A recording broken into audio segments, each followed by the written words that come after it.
आपके जज्बात महसूस करना चाहता हूँ। हाथ नजर आएंगे तो पता लगेगा उम्मीद हमारी कहाँ है, किससे है। Come on, let's do it together. Allah, Allah,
आज मैं अपने सारे पाकिस्तानियों को उनको खराज तहसीन पेश करता हूं कि सिर्फ 24 घंटे के नोटिस पे मेरी कॉल पे सारे पाकिस्तान के बड़े शहरों में इसी तरह मेरे बाशऊर कौम के लोग आज एक हकीकी आजादी की तहरीक पे निकले।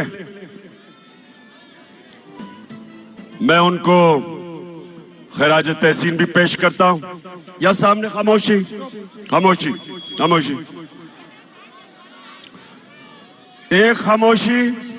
और देखें हमारी सारे तहरीक इंसाफ के जलसों में ख्वातीन आती हैं, सारे जलसों में आती है, और सारे मेरे नौजवानों की जिम्मेदारी है कि उनका पूरी तरह ध्यान रखा जाए।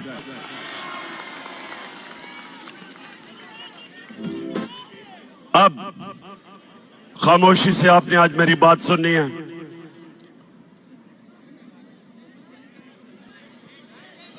अब ये खामोशी खामोशी।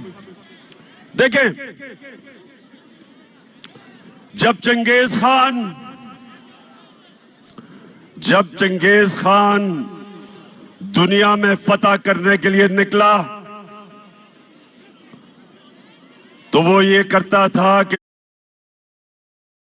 फतह करता था तो वो उसके बाद लोगों की गर्दनें काट के उनकी खोपड़ियों को एक पहाड़ी बनाता था, और फिर थोड़े से लोगों को वो जुल्म दिखा के उनको छोड़ देता था। वो चारों तरफ चले जाते थे और वो सब दुनिया को चंगेज खान की दहशत बताते थे, और उसके नतीजे में बहुत शहर लड़े बगैर ही हाथ खड़ा कर देते थे। जब उसकी दहशत का खौफ लोगों में आता था, लड़े बगैर ही लोग हाथ खड़े कर देते थे। सारी दुनिया पे छा गया वो, चुप, सारी दुनिया में छा गया। उसने अपने दौर में 3 करोड़ मुसलमानों का कत्ल किया। मुसलमान अपने अरूज पे थे। मैं ये आज आपको क्यों बता रहा हूं कि इस वक्त भी पाकिस्तान में लोगों के ऊपर दहशत फैलाई जा रही है गुलाम बनाने के लिए। ये गौर से सुने मेरी बात। ये जो शहबाज गिल से हुआ, ये इसलिए नहीं हुआ कि उसने कहा क्या, जो उसने कहा उससे बहुत ज्यादा नवाज शरीफ, शहबाज तो खैर बूट पॉलिश करता रहता है, नवाज शरीफ, आसिफ जरदारी, मरियम, ख्वाजा आसिफ, फजलुर रहमान डीजल, इन सब ने उससे बहुत ज्यादा ऐसी बातें की कि वाकई इस फौज के इदारे को नुकसान पहुंचाने की कोशिश की। तो इसलिए शहबाज गिल को नहीं पकड़ा कि उसने कहा क्या था, उसको इसलिए पकड़ा, उसके ऊपर तशद्दुद किया। कोई भी पाकिस्तान के आईन और कानून के मुताबिक नहीं चले। उन्होंने ये बताने की कोशिश की कि हम पाकिस्तान के कानून से ऊपर हैं, हम जो चाहे कर सकते हैं। डराने की कोशिश की कि सब देख के डरे कि अगर शहबाज गिल को इस तरह तशद्दुद करके उसको ज़हनी तौर पे अगर उसको तोड़ सकते हैं तो वो किसी से भी ये कर सकते हैं। तो मेरे पाकिस्तानियों, ये आपके लिए एक फैसला कुल वक्त है। मैंने आज आपको दो वजह से यहां बुलाया। एक कि जो शहबाज गिल से इन्होंने किया और कर रहे हैं, और दूसरा अवाम की आजाद आवाजों को बंद करने के लिए जो इन्होंने सबसे मकबूल चैनल ARY उसको बंद किया। इसलिए नहीं बंद किया, इसलिए बंद नहीं किया कि ARY ने कोई गलती की, उसको भी इसलिए बंद किया कि वो सच दिखा रहा था। वो हमारा मौकिफ, मेरा मौकिफ, अवाम का मौकिफ वो पब्लिक के सामने लेके आ रहा था, इसलिए उसको बंद किया। और बाकी चैनल्स को खौफ फैलाया कि अगर तुम लाइन में ना आ गए तो इसी तरह तुम्हें भी बंद करेंगे और नुकसान पहुंचाएंगे। तो मेरे पाकिस्तानियों, मैं आज इसलिए आपको सिर्फ 24 घंटे नोटिस में आप सबको बुलाया। ये बड़ा अहम वक्त है पाकिस्तान में, फैसला कुन वक्त है, डिफाइनिंग मोमेंट है। ये ऐसा वक्त है कि अगर हम इस खौफ के बुत के सामने झुक गए, हमारे सामने गुलामी है। हमेशा दुनिया की तारीख में फिरौन और डिक्टेटर्स और बादशाह वो लोगों को गुलाम बनाते थे खौफ के ऊपर। वो लोगों को गुलाम बनाते थे मीडिया का, लोगों की आवाजें बंद करके वो लोगों को पर काबू पा जाते थे, लोगों की तनकीद खत्म करके। इस तरह अवाम गुलाम बन जाती है। तो आज हम सब ने सबसे पहली चीज कि हम सब ने इस जुल्म का मुकाबला करना है। और पहली दफा अपनी 26 साल की सियासत में मैं पहली दफा एक जिंदा कौम देख रहा हूं पाकिस्तानियों को। पहली दफा एक सोई हुई कौम जाग रही है। इलामा इकबाल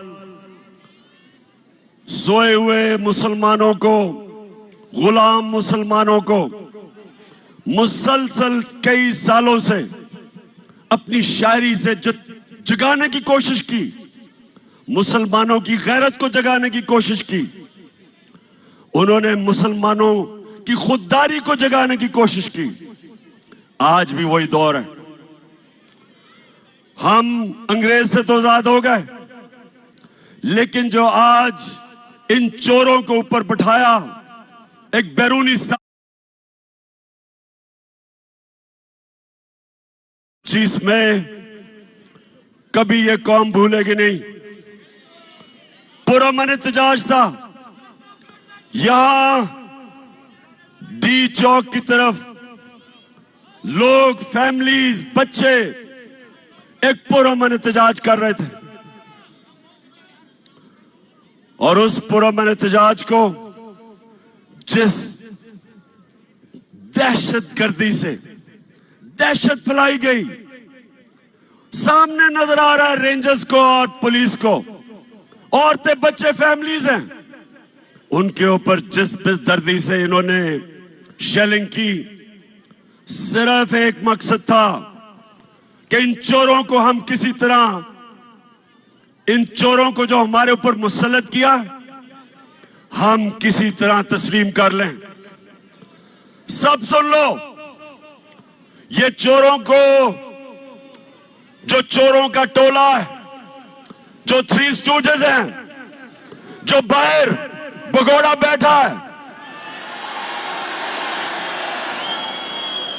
आज सब सुन लो, ये कौम जाग गई है, बेदार हो गई है, शऊर आ गया। आप जो मर्जी कर लें, जितना मर्जी खौफ फैलाने की कोशिश करें, मीडिया को डराएं, सोशल मीडिया के एक्टिविस्ट को उठा लें, उनको धमकियां दें, उनके ऊपर एक्शन लेने से उनको डराएं। ये मैं आज चैलेंज करता हूं आपको। जो मर्जी आप कर लें, जो मर्जी आप करें, आप ये अवाम के समुंदर को जो आजादी चाहता है, आप नहीं रोक सकते।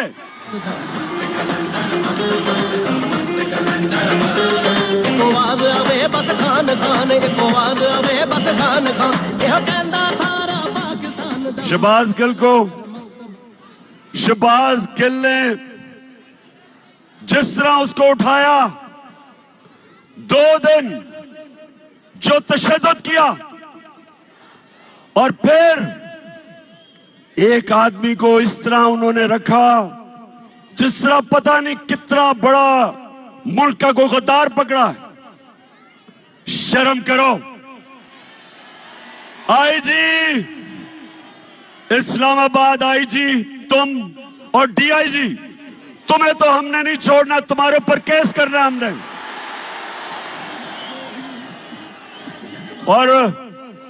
और मैजिस्ट्रेट साहिबा ज़ेबा, आप भी तैयार हो जाएं, आपके ऊपर भी हम एक्शन लेंगे।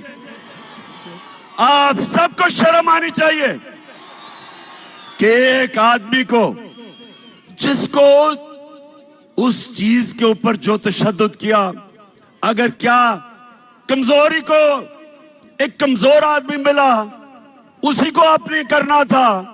फजल रहमान से जान जाती है। और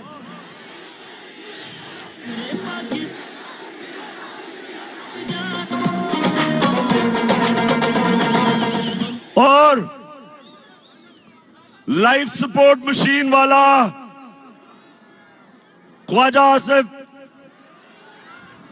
जो कहता है हमें तो अमेरिका के जूते पॉलिश करने चाहिए क्योंकि हम लाइफ सपोर्ट मशीन पे हैं। दोस्तियों की वजह से वो जो मर्जी कह दे, उसके ऊपर कुछ नहीं करना। फिक्र ना करो, हम केस करने लगे हैं इनके ऊपर। हम, अगर गिल के ऊपर केस हो सकता है तो ये सारे फजलू के ऊपर, नवाज शरीफ के ऊपर, राना सनाउल्लाह, इन सब के ऊपर हम केस करने लगे हैं।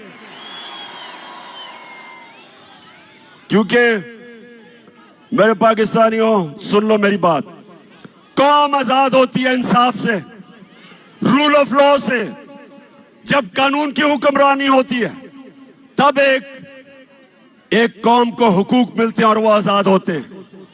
कभी कोई कौम इस तरह के जो इन्होंने खौफजदा करके लोगों को गुलाम बनाने की कोशिश की, कभी कौम कोई बड़े काम नहीं करती।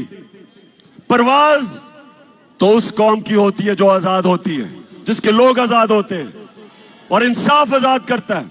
और हमारी जंग आइन की बालादस्ती, रूल ऑफ लॉ, ये है हमारी जंग। जो गिल से इन्होंने किया, इन्होंने कानून की बालादस्ती की धज्जियां उड़ा दी। मैंने आज अपने वकीलों को मिला हूं। हम इंशाल्लाह आईजी डीआईजी पे केस, इस खातून के ऊपर केस, जो मैजिस्ट्रेट जिसने रिमांड दे दी उसको पता था कि जुल्म हुआ, उसके ऊपर पता था, फिर उसके बावजूद उसने उसको बेल नहीं दी। और उसके अलावा हम सुप्रीम कोर्ट में जा रहे हैं और मैं बड़े अदब से अपने सुप्रीम कोर्ट को कहता हूं कि सारी कौम आपकी तरफ देख रही है। आपकी जिम्मेदारी है रूल ऑफ लॉ को अपहोल्ड करना, आइन और कानून की हुक्मरानी आपका काम है इंप्लीमेंट करना। ये जो हुआ है ये सारा, ये सिर्फ और सिर्फ ताकतवर ने दिखाया कि वो कानून से ऊपर है। और मैंने जब इस्लामाबाद पुलिस से पूछा, मैंने कहा बताओ ये तुमने क्या किया, आगे से जवाब देता जी हमने कुछ नहीं किया, हमें पीछे से बूट लगा था। इसके अलावा हमने जब सीसीपीओ लाहौर और डीआईजी पंजाब, इनके ऊपर 25 मई को जो इन्होंने जुल्म किया था, फैमिलीज के घरों में 3-3 बजे चले गए, औरतें बच्चे, उनको खौफजदा किया। तो जब हमने इनके ऊपर एक्शन लेना था, केसेस करने थे, तो हमारे वहां लोग डर गए, कहते जी वो उधर से टेलीफोन आ गया कि इनको ना हाथ लगाओ। तो मैं आज अपने न्यूट्रल से सवाल पूछना चाहता हूं।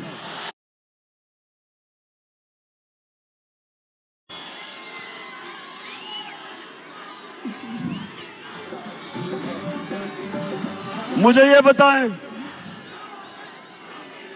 क्या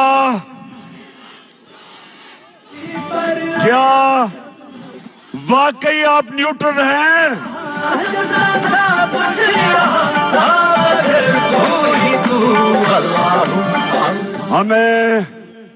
हमें तो कहा गया कि दी हम तो न्यूट्रल हैं, बाहर की अगर साजिश हुई थी तो हमने तो पीछे हट गए थे। बिस्मिल्लाह कि माशाल्लाह आप, हमारी जो एजेंसी है, और मैं जानता हूं कि हमारी एजेंसीज दुनिया में ताकतवर बेहतरीन एजेंसीज हैं, तो आपको तो पता चल गया होगा साजिश का। चले, लेकिन आपने फैसला किया था हम पीछे बैठ जाते हैं, ठीक है जी। लेकिन अब क्या हो रहा है? अब तो जिसको कहें जो जुल्म करता है, पंजाब में हमने जब उनसे पूछा, वो कहते जी हमें तो जी पीछे से हुक्म आया था। इधर अब इस्लामाबाद पुलिस कहती है नहीं जी हमने तो किया ही कुछ नहीं। तो मैं सवाल आज पूछ रहा हूं, मैं अपने न्यूट्रल्स को कहना चाहता हूं कि देखें, ये मुल्क का मसला है, ये पाकिस्तान का मसला है। आपके लिए बड़ा जरूरी है कि अवाम के साथ खड़े हो, इंसाफ के साथ खड़े हो, पाकिस्तान के साथ खड़े हो, ये चोरों के साथ ना खड़े हो।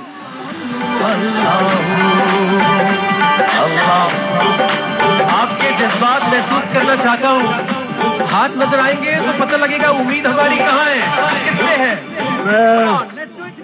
और मैं आप ARY की बात करना चाहता हूं। ये जो दबाव जाए मीडिया पे डाला जा रहा है, कभी इस तरह का प्रेशर मीडिया पे नहीं पड़ा। हमें जब हम पावर से निकले, मीडिया का ब्लैकआउट हो गया। जो अगले दिन 10 अप्रैल को जो पब्लिक सड़कों पे निकली, मीडिया का सारा ब्लैकआउट था, कुछ भी नहीं था मीडिया पे। वो तो रात को सोशल मीडिया और सोशल मीडिया जिंदाबाद। नौजवान हमारे सोशल मीडिया के, मैं तो आपको खास सलाम पेश करता हूं।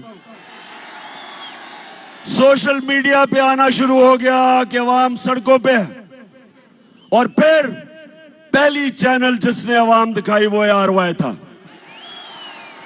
उसके बाद ARY के ऊपर पूरा जोर। जो पाकिस्तान के एंकर जिनकी सबसे ज्यादा व्यूअरशिप थी, उन सारों के ऊपर जोर, उनको दबाओ, उनको खौफजदा किया, उनके ऊपर केसेस बनाए। साबिर शाकिर मुल्क से बाहर। अब मैं समझता हूं कि पाकिस्तान का बेहतरीन एंकर, जिसको मैं सलूट करता हूं, अरशद शरीफ, वो मुल्क से बाहर। इमरान रियाज के ऊपर केसेस, उसको जेल में। और एयाज अमीर जैसा दानश्वर, उसको इन्होंने जलील करने की कोशिश की। समी इब्राहिम,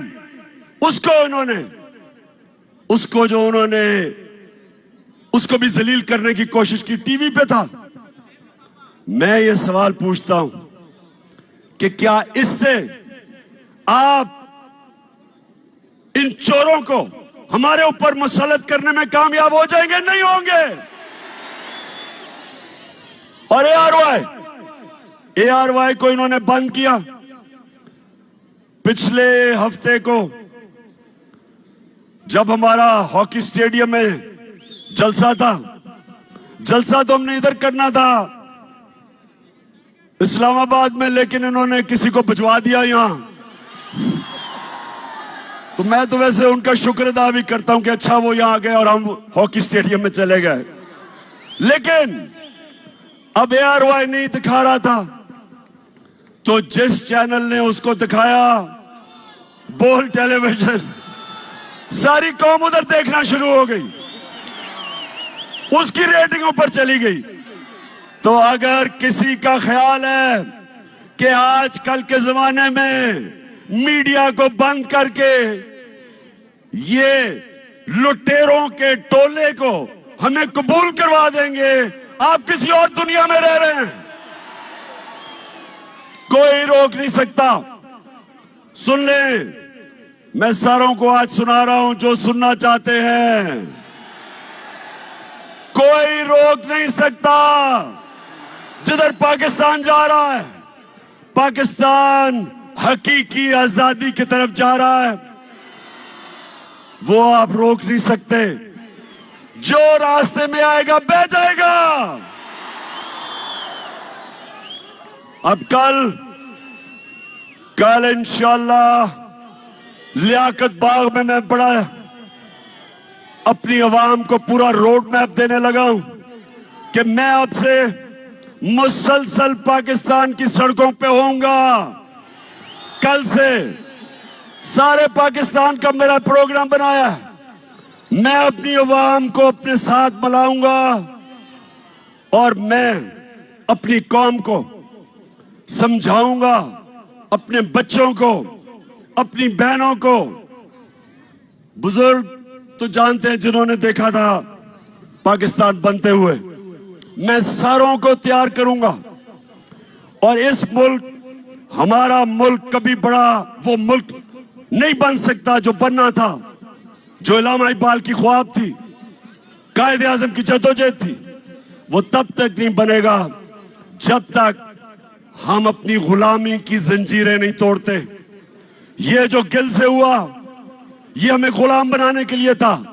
ये जो ARY से हुआ, ये हमारा मुंह बंद करने के लिए था। ये आजाद आजादी की आवाजें बंद करने के लिए था। और ये हमें इन चोरों का गुलाम बनाने के लिए था। मैं निकलूंगा, जिस तरह मैंने कहा, कल से मैं लियाकत बाग में अपनी सारी कौम को अपना रोड मैप दूंगा और मैं इंशाअल्लाह अपनी सारी कौम को तैयार करूंगा कि ये जो यहां का हलाकू खान है, जो कोशिश कर रहा है कि खौफ की वजह से ये शहबाज गिल को मिसाल बना के हमें डराने की कोशिश कर रहा है, उन सबको और अपनी कौम को एक कुरान की आयत का मतलब समझाऊंगा। ये कुरान में अल्लाह कहता है, जो लोग ईमान ले आए अल्लाह उनके खौफ दूर कर देता है, और जो सारी जंजीरें तोड़ता है, जो सारी जंजीरें तोड़ता है, जो मेरे नबी सल्लल्लाहु अलैहि वसल्लम ने मदीना की रियासत में इंसानों को आजाद किया था, वो था ला इलाहा इल्लल्लाह। ला इलाहा इल्लल्लाह का मतलब कि इंसान आजाद हो जाता है जब एक अल्लाह के सामने झुकता है, और दूसरा कि तेरा मेरा रिश्ता क्या ला इलाहा इल्लल्लाह, उसका मतलब कि चाहे वो बलूचिस्तान में बैठा हो, चाहे वो गिलगित में हो, चाहे वो कबायली इलाके में, कराची में, सिंध, जिधर भी, हमारी जुबानें मुख्तलिफ है, हमारा कल्चर मुख्तलिफ है, लेकिन ला इलाहा इल्लल्लाह हमें एक कौम बनाता है, और इस एक कौम ने इंशाअल्लाह हकीकी आजादी लेके रहना है। पाकिस्तान जिंदाबाद।